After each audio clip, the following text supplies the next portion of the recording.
All right, the next question, which I guess begins, now you have me all confused, Mike.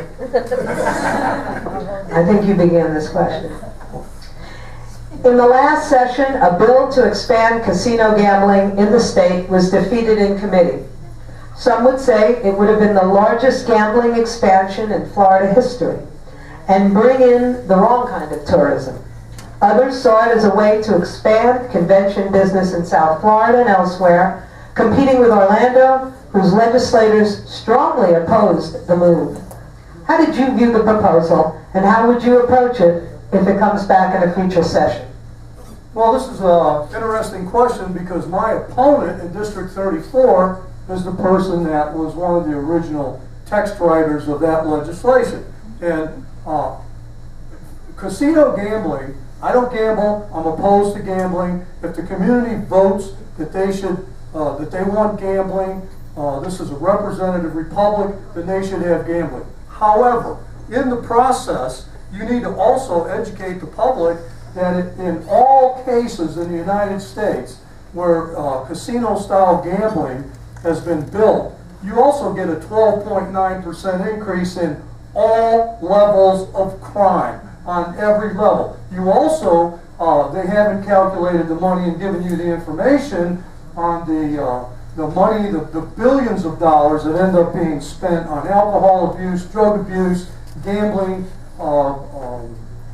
addictions, and the other things that go along with casino-style gambling. I also have reports that clearly indicate that for every job, and don't be fooled by the casinos, every single job created by a casino, the community loses 1.8.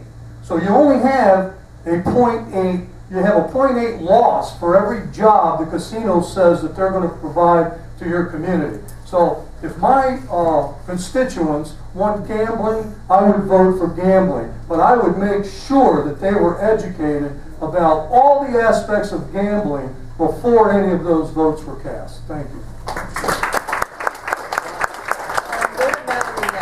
Because I messed up the order. So I agree with Mike. I agree we're in a representative republic. If your constituents want gambling expansion in their district, like Mike said, I would educate them. I have a little background in this business. My family has been in the vending and casino industry for about 20 years. And when I was working my way through college, I worked for my dad and headed up our casino division and sold casino equipment to all of the Indian gaming in Florida. We have 5 Seminole casinos in Florida and 1 Miccosukee casino.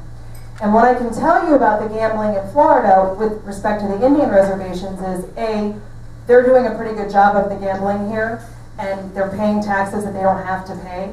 So they're already contributing to our revenue, and they don't have to be. But the other thing is that they can regulate the crime that goes around casinos a little better than we can on reservation land, because they have different laws than we do. So the crime historically that happens near casinos, we don't see that much of it near Indian gaming casinos because they can regulate their crime a little better than we can with reservation law. So I agree with Mike. I would be in favor of gambling if that's what the people of my district want me to do. But with respect to the crime, I would make certain that everybody understands the implications.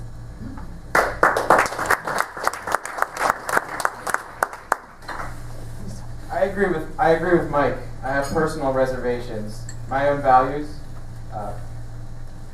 I would oppose gambling. However, I do believe that our current regulation is in some ways discriminatory to business and free markets. We favor one group over another, and that's not good for business. I also think that we could bring business to our area by supporting gambling on some level. But I think that that means expanding gambling in a moderate way through existing avenues and allowing existing gaming licenses to be expanded.